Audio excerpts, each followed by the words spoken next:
tout a été dit. Monsieur le maire et président de l'Interco, Madame la sous-préfète, Mesdames et Messieurs, donc juste 2 ou 3 mots. J'ai été très heureux moi aussi d'être avec vous ce matin. Alors, le temps administratif est un temps long et bien souvent quand on lance un projet, c'est notre successeur qui coupe le ruban. Aujourd'hui, je suis très heureux parce que celui qui a lancé le projet et celui qui a coupé le ruban était à côté. Et donc, c'est une preuve, et vous l'avez dit, de continuité, parce que dans des temps longs, c'est important d'avoir des continuités dans des équipes, bien sûr des changements et des continuités. Et ici, vous le mettez en œuvre d'une manière magnifique. Ce service petite enfance, c'est un vrai besoin pour les territoires. Ce matin, je traversais les Attes et je voyais la dynamique de cette commune. Et si on veut garder des habitants, si on veut en accueillir de nouveaux, si on ne veut pas être uniquement, et c'est ton souci, je sais, et votre souci au niveau du territoire, de ne pas être uniquement une commune dortoir, ben c'est important que les services soient sur place.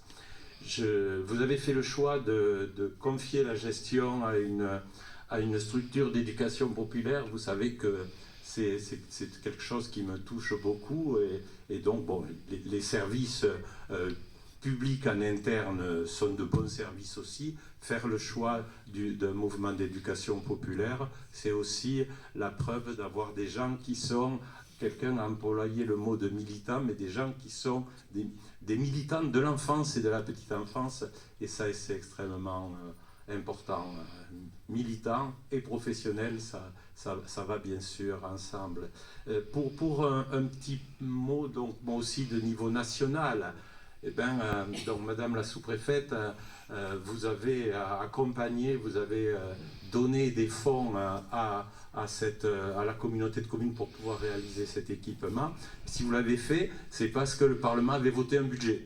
Et je suis extrêmement content, que vous ayez bien employé les fonds qu'on avait votés, mais pour dire aussi que pour qu'un pays puisse fonctionner, il faut qu'il ait un budget. Et un budget, c'est pas quelque chose d'éthéré. Un budget, ça sert à faire, aider de telles structures.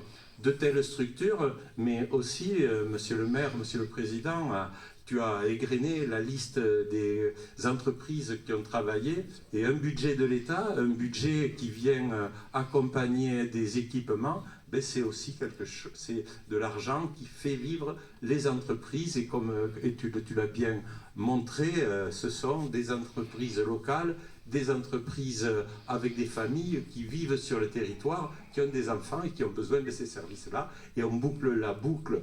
Donc encore félicitations pour cet équipement, félicitations à l'architecte, cher ami, et longue vie à l'ESAT, à ses habitants et à la Riselaise.